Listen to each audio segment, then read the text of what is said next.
8 ঘন্টা আগে ভিডিওতে হাসি মুখ দেখাচ্ছিল সে, আনন্দে ভরপুর।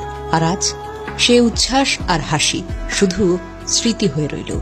চোখের পলকে জীবন কত সহজে পাল্টে যায় তা চট্টগ্রাম কক্সবাজার মহাসড়কে চুন্তি জাঙ্গালিয়া হলে আবার প্রমাণ হল। এই ট্র্যাজেডির কেন্দ্রে রয়েছে জনপ্রিয় কন্টেন্ট ক্রিয়েটর ফারজানা বিথি, যাকে অনেকে বিথি আম্বানি বলে ডাকে। তিনি এবং তার টিম মোট 15 জন নারী পুরুষ 3 দিন আগে রাজশাহী থেকে কক্সবাজার ভ্রমণে এসেছিলেন। মোটরবাইক গ্রুপ নিয়ে উঁচু নিচু পাহাড়ি রাস্তায় রেসিং করার পরিকল্পনা, যা শেষ পর্যন্ত একটা মৃত্যুর কারণ হয়ে দাঁড়াল।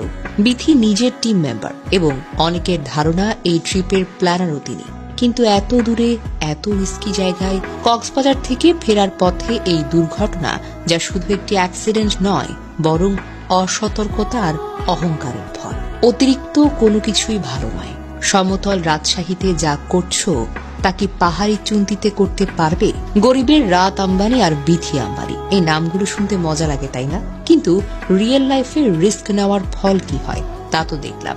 সোশ্যাল মিডিয়ার লাইক ভিউজের লোভে এখন অ্যাডভেঞ্চার, যার শেষে একটি তরুণের প্রাণ কেড়ে নেয়। বিথি মেয়েটা এখন অঝরে কাঁদছে, কিন্তু কান্না দিয়ে কি হবে? দায়িত্ব নিন, সাবধানতা শিখুন, না হলে তো এমন ঘটনা আরো ঘটবে, আরো পরিবার ধ্বংস হবে। আল্লাহ সবাইকে হেফাজত করুন। সাকিবুলের আত্মার শান্তি কামনা করি আর পরিবারকে সান্ত্বনা। আর বিথিদের মতো কন্টেন্ট ক্রিয়েটরদের বলি, life is not a game, reality check করুন, না হলে এই অহংকার আপনাকেই গিলে খাবে। প্রশ্ন হলো, ফারজানা বিথি কি জবাব দেবেন সাকিবুলের পরিবারকে? এত দূরে যাওয়ার পরিকল্পনা হয়তো সে নিয়েছিল, সেই পরিকল্পনার ভেতর কি ছিল? সেই মৃত্যু ঝুঁকির হিসাব। ছোট বয়সেই জীবন শেষ হয়ে গেছে এক তরুণের। পরিবারের ব্যথা, বন্ধুদের শূন্যতা, আর কোনো কথায় বোঝানো সম্ভব নয়। ভিডিওতে হাসি, উচ্ছ্বাস, স্বপ্নের ভ্রমণ, সবকিছু কেবল স্মৃতি হয়ে রইল।